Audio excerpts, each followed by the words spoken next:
Salam untuk kita semuanya, berjumpa lagi dengan saya di channel Aritela Tutorial, tempat kita untuk berbagi informasi seputar informasi pendidikan dan informasi guru, serta informasi lain yang ada hubungannya dengan pendidikan dan guru.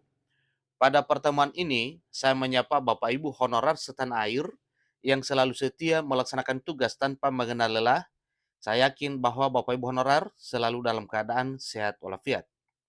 Pada pertemuan kali ini ada satu informasi penting yang perlu saya sarankan kepada seluruh Bapak Ibu honorer setanah air terkait dengan pengangkatan honorer menjadi aparatur sipil negara dan sebagian tidak bisa diangkat menjadi CPNS 2023. Nah, di sini ada satu informasi terkait dengan solusi yang disampaikan secara tegas oleh Menko Polhukam Mahfud MD apabila para honorer gagal ikut CPNS 2023. Nah, terkait dengan ini Bapak Ibu, simak informasinya sampai selesai dan jangan lupa tekan tombol subscribe dan aktifkan lonceng notifikasinya supaya semua informasi yang disalurkan melalui channel ini selalu update di layar Bapak Ibu. Tanpa basa-basi lagi, langsung pada informasinya. Isu yang menggantung dan memenuhi pikiran ribuan tenaga honorer di Indonesia ini akhirnya mendapatkan kejelasan yang ditunggu-tunggu sebagaimana yang disampaikan oleh Menko Polhukam Mahfud MD. Pembicaraan tentang penghapusan tenaga honorer dan ketidakpastian masa depan mereka dalam dunia kepegawaian telah menjadi sorotan utama. Tak dapat dipungkiri bahwa instansi pemerintah kita dibanjiri dengan para tenaga honorer yang belum memiliki kepastian akan nasib karir mereka. Nah, ada apa dengan ini Bapak Ibu? Ini karena memang tugas berat pemerintah dalam hal menentukan bagaimana nasib honorer di negeri ini. Dan sampai sekarang, memang secara pelandaan sebagaimana kenyataan yang kita lihat bahwa wujud nyata upaya pemerintah untuk menuntaskan honorer semakin lama secara bertahap akan tuntas juga dengan berbagai trik yang dilakukan seperti seleksi CPNS dan seleksi P3K. Dan bahkan mengangkat honorer menjadi ASN tanpa seleksi tes seperti di dunia pendidikan dan dunia kesehatan yang hanya dengan seleksi, observasi, seleksi administrasi, dan wawancara. Itu juga adalah bentuk yang dilakukan oleh pemerintah untuk mengatasi permasalahan tenaga honorer di negeri ini. Situasi ini menciptakan kegelisahan dan ketidakpastian mencekam. Ini seolah-olah hantu-hantu penyebab kekhawatiran selalu mengintai para honorer tentunya. Setelah bertahun-tahun memberikan dedikasi dan pengabdian, para tenaga honorer memiliki hak untuk mendapatkan pengakuan resmi dari pemerintah. Namun, dengan adanya isu penghapusan tenaga honorer berdasarkan surat edaran Menpan RB dengan nomor B185/2022, artinya ini dasarnya adalah dengan surat edaran Menpan RB yang bernomor B-185/2022 itu semakin menambah kekhawatiran mereka akan masa depan mereka. Karena pada surat edaran Menteri Pan RB ini termuat poin penghapusan. Namun tidak perlu dikhawatirkan karena memang pemerintah tidak tinggal diam dan terus berusaha keras mencari solusi terbaik untuk masalah honorer ini. Mereka menyadari betapa pentingnya peran tenaga honorer dalam pelayanan publik. Ini adalah bentuk kesadaran pemerintah terhadap kontribusi dan pengabdian honorer di pemerintahan, baik instansi pemerintah pusat demikian dengan instansi pemerintah daerah. Menko Polhukam Mahfud MD merumuskan solusi yang sangat inovatif bagi para tenaga honorer, yaitu melalui skema outsourcing atau alih daya. Tentunya ini berterima atau tidak, maka baik pun ASN maupun tenaga alih daya sama-sama kesejahteraannya. Sebagaimana ada beberapa kategori honorer yang telah ditetapkan pokok gajinya yang tidak bisa diangkat menjadi ASN seperti para pengemudi, satuan pengamanan, office boy atau tenaga kebersihan dan pramubakti, bahkan pun kesejahteraannya setara dengan PNS. Maka suatu hal yang wajar kalau ada solusi dari Menko Polhukam Mahfud MD bagi para honorer yang tidak bisa tercover untuk diangkat menjadi ASN, dialihkan ke tenaga ahli daya atau sistem outsourcing.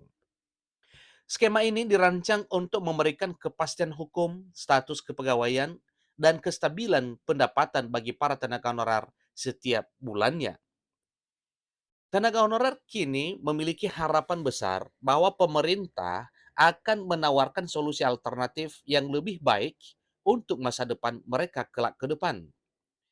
Dengan solusi yang diberikan oleh pemerintah, diharapkan perubahan positif akan dirasakan dalam kehidupan para tenaga honorer tentunya. Karena memang yang dipikirkan sekarang adalah bagaimana nasib honorer, termasuk statusnya, termasuk karirnya, termasuk kesejahteraannya dalam hal perolehan gaji setiap bulannya. Mereka tidak perlu lagi hidup dalam ketakutan dan kekhawatiran tentang penghapusan pada tahun 2023 tahun ini, karena memang ada solusi yang ditawarkan sebagaimana yang disampaikan oleh Menko Polhukam Mahfud MD. Akhirnya, dedikasi mereka yang luar biasa diakui dan mereka mendapatkan jaminan masa depan yang lebih cerah ke depan ini karena memang nasibnya, pendapatannya, kedudukannya itu sudah dikaji oleh pemerintah.